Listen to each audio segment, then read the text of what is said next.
All right, my name's Jamie Burse. I work at Jorn, or on Jorn. This is more of a sort of a not so technical. You can ask me about that later. I'll talk that forever.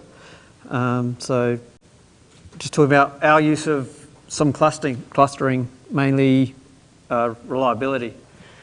So background, Jorn high frequency radar system used all over Australia. There's 3 major sites and a command and control centre in Adelaide and also a development site. But we're really concerned about the operation of the radar, not the toys we get to bring in later. And of the operation, our KPI of 90% uptime of tracking a target is what we're trying to get all the time. And we want to get under that, otherwise there's lots of contractual fines from the customer for it. And when we look at the radar, we try to think of it as more of a jet fighter, because it's like at Mach 2, there's no help desk. The guys out at the actual operational sites, there's no admins. They're technical guys. They're mainly concerned with hardware.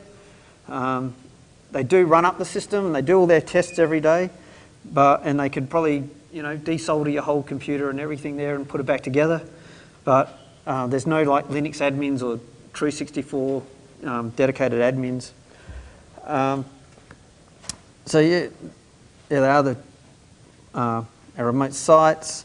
So back at the SPO end, the end where we do our design and engineering, there's lots of engineering, lots of config management, which all gets deployed to sites, and nothing gets deployed out there that hasn't gone through tons of testing and being signed off by 2 contractors and the DMO and the RAF. So there's lots of big people involved. And there's also the training and documentation side and just tools that the guys up at site have to use. Hardware is pretty standard now. Lots of HP, DL380s, DL360s, workstations. But all our clustering's on the DL380s, mainly just 2 of them. Just some engineering timelines there. 3 years for the first one, Red Hat 7.3. We're now end of life, so by the time it actually gets deployed, all that, there's no extra support. Then we went to RHEL, which was good, using DRDB and Heartbeat, and that worked really well. It was actually a really neat hands-off install. Everything's hands-off install is what we do. And you could fail over and you could fail it back very easily. And it was easy for the guys up at site with all the documentation stuff we'd done to be able to manage it. 5.6 is just all the processing nodes. And then 6.1 came along. We did that only for the servers. And we thought it'd be great to have DRDB and CoroSync. And we thought as the admins or the guys back at the development site, this had some, lots of potential for other applications rather than just all our files and services that we've got to provide to all the nodes. And it was, as you see, it's very quick, 6 months, which turned out to be a detriment to us in the end. So our components when we deploy, it's basically a Red Hat deploy, and then there's a bunch, up to 650 scripts and config files that may have to get read to finish your builds off.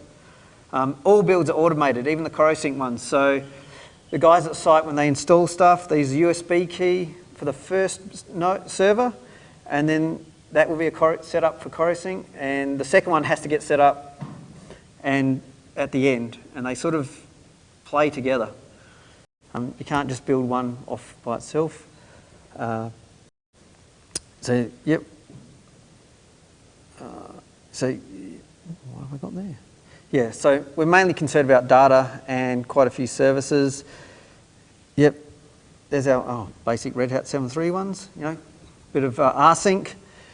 RHEL 4.7, this was good, easy to manage and fault find when it did break. 5.6, not clusters. 6.1, our trial, we even had a trial deployment of this, and this is where we had some, if everything could go wrong, it would go wrong. It came down to just being hard to manage, and the guys, when it got deployed, we didn't have all the tools out there and all the documentation that they could use to get it back and going. And when if you can think of some more funny memory problems you want to run around with, like hardware memory problems at the same time you're deploying this, that all fell into place as well. And the guys out there have complete confidence in what you deploy. So if it doesn't work, they just keep trying to switch things back and forwards. And they couldn't keep that 90% uptime going. And this wasn't a critical system at the time, so it was a trial deployment at one of the sites. That was actually down at the command and control one. So we didn't have enough diagnostic scripts for them to run. We'd started that, but like that short engineering timeline was too short to get that up and going. We had looked at some of the GUI tools that were out there, because that's what we'd like our guys, lots of big red flashing stuff. So things that would point out to them really easy, what's broken, what's to fix, what script they might have to run or command they might have to run to fix the problem. And so in the end, after this one disaster, and all the managers and engineering managers and just went, no, this is too hard for them at the moment. And we fell backwards. We took like multiple steps back now. So we went back to 2 servers are syncing certain data. And it's really just a manual failover script. So when one box totally dies, which is our main concern, it's just turn that off and run a script on the other one to suck up the interface and get it going. Let's see what else. So we had lots of lessons learned from this. So lots of stuff that we learned, and we're meant to take this in on the engineering side and then push it back out. So support tools. So us supporting those guys out at the site is the most important thing. Doesn't matter if we have the best solution, which we thought it was, and we still want it back in there. We've got to have the tools to support those guys. I know when we were looking at some of the GUI tools that were out there, that was 18 months ago, so we can't keep looking at things. We have to look at the tools at the time as the project starts, and then we get cut off. So yeah, and it just means with your whole project, we need better risk analysis. And this would have been a project like the other ones where you had a full engineering life cycle. RHEL 6 was chosen right at the end due to some extra features that RHEL 6.1 had that RHEL 4 or RHEL 5 we were going to stay on. But yeah, we kept with RHEL 6.1 hoping that later on CorioSync will come back in with DRDB. And even just before I left, there was a project I was finishing off with some guys, which would have been really cool to have DRDB and CorioSync going. And that was more at the application level, which would have been really good. So we hope to get back to DRDB and CorioSync.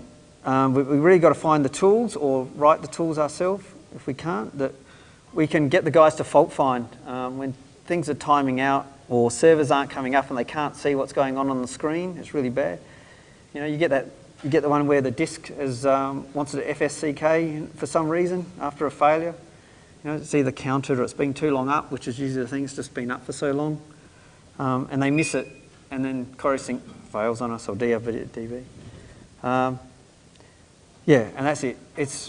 The tools have got to be for our non-Linux admins. So the guys who use the computers every day, and they run up the radar, they run all their tests, they know how to fix everything, but all the things that can go wrong are usually documented. It's a very big Air Force military thing where everything has to be documented to the nth degree, and they don't like any surprises, which that's what CorioSync really gave us. I mean, we loved it back at the development site, but yeah, just when it hits the actual operational side, it was just a bit too much for everyone else to, it was too much to absorb in too short a time. So, any questions? You can spend a lot of time reading logs. Yeah, that is, and that's like, we had some really good, one of the guys who did the actual development of CorioSync and that, and DRDB, he wrote a really cool PowerPoint presentations, and he had some really good documentation. But yeah, reading logs, when it says in there read logs and they're enormous, if you don't have even the right grep commands for people to run to filter out all the stuff you don't want, it's going to confuse them. And at a time where, they're going, come on, someone's jumping on you to have this system back up and running. It was... And that can be tricky too, because you'll have a failure down here somewhere, but the root cause is several pages up there, and unless you know... Yeah. Yeah. Yep. So yeah, we had lots of fun. But I mean, yeah, and we could really use it back in. We just got to get those tools. So if anyone knows of some real cool, front-end GUI tools to tell you all the CoroSync problems, they're out there now. Should probably plug the one I'm working on, but I don't have rel builds yet. So. Yeah. So we're using rel now, but we're also looking at clones as well. So Scientific Linux is one of our favorites. Yeah. At the risk of ticking off every single Red Hat person in the room, why exactly did you choose the distribution that among the enterprise distros probably currently has the worst support for both DRPD and the CoroSync pacemaker stack? It's just the history of it. So you saw back there, we started with Red Hat 7.3, and there was nothing, and we have a tendency to keep following it. So at the time, we had this build that worked great thing on 7.3. Went to rel, all our kickstart, and all our scripts just worked straight away. There wasn't a big development, whether we went to SUSE or Debian or something. People saw that the lead up time to change everything to a different build system was maybe a bit too expensive for them to do. But yeah. There is some stuff in the CRM shell as it ships on SLES anyway, which lets you do some history analysis. So if something's broken, it'll actually go and get the log files for you and interpolate them and show you hopefully the relevant bit with the right information. So there's stuff going on there in the CRM shell upstream and on SLES, but not so much on Red Hat. So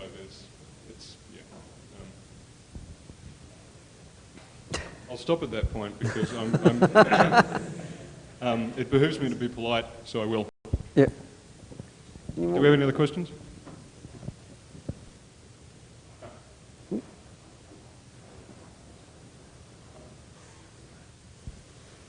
It might be worth your while poking the webmin mailing list, because my guess is that if this sort of thing was to happen, that's the most likely place it would happen. Not suggesting it has, but you mention it enough times and someone might go, yeah, I'll write that. Yeah, I think before I came, I was once again looking at some of the GUI tools that are out there and saw some videos, but the way we deploy might be different to a lot of other people. Like when we first looked at CoroSync, it was like, you got to install a server and another server and then apply your CoroSync. But ours is all hands off. So you install the first server and you do that initial CoroSync setup, and that then kicks off the second set of build. And then at the end of that one, it then has to tell the first server to finish off its setup. It's just because of the sites. It's really the support of those remote sites, which they're more like mining sites. They're at Laverton and Longreach and Alice Springs. And then they're outside of that as well. They're like, keep driving a couple of hours if you don't hit all the kangaroos and everything. So, yeah. Could you use Blast or anything like that? Oh, yeah, we would like. I've seen a few things. Even. There's a few other things I think we should look at maybe. DRD worked really well, and it's still actually running on a 4.3 boxes. So like all those OSs are still running. That's the other thing. We keep all these things going all the time. Yep. So is it just purely file data you need to have replicated, or was there a need to actually replicate the actual block device in regards to like the cluster question? Yeah, it's just files. I think we found DRDB just to be good, because we usually have, servers are very basic setups that we have. DL380's, you've got a couple of system disks mirrored for your OS, and then just a massive, like 11 terabyte at the moment, RAID 5 set, or it could have a few hot spares, and that's getting bigger again for some of the databases. Or they're different again. We've got Oracle databases that are getting bigger, but they're not using DRDB, of course. But but like I said, it's really files. They can be huge files as well. So some of the rsync stuff can be really, you've got to watch it, because it will either take too long. You can't do checksums, things like that, because it will take over 24 hours to replicate the data if there's a lot there, and then that kicks off another rsync, and you just fall into another screaming heap and watch your system slow down. We're not quite at afternoon tea yet, but if there's no more questions, there's one.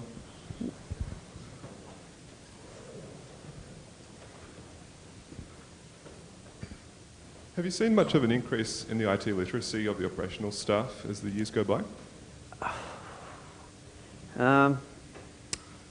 At the sites, I think yes, they are, but because they're so concentrated on supporting the hardware that they're at, like the guys at site, they work in 12-hour shifts. They're out there 2 weeks on, 2 weeks off. That's why I say it's a lot like a mining camp, very remote. They're not like us that just want to keep absorbing every bit of IT stuff that comes past. And when you're not at work, you're working on your own stuff at home. So yeah, and they don't have up there, they don't have spare systems. There's not a lot of spares where they can go, right, we're going to have an extra couple servers over here, play with installing them and putting data on them and trying to break them. They don't have that, that extra hardware up there to do it. I mean, they're pretty amazing sites, some of these, custom built sites, but yeah, they don't have those extra tools or training, that's it again, training coming up that it would be really good. And it's hard to send those admins or some of the senior people up there to stay up there a long time because you've got that 2-week shift and they're all sort of staggered. It takes a long time, and just a once off, is not enough. And you get different people. Like I said, you get different people. Some people just want to soak it up and keep doing, using it. But yeah, they're keeping the radar operational. They're one main thing. They got to, that's it. That's their job. Sitting up there trying to learn stuff is a bit harder. There's no time. If there's no other questions, thank you, Jamie. Cool. Thanks.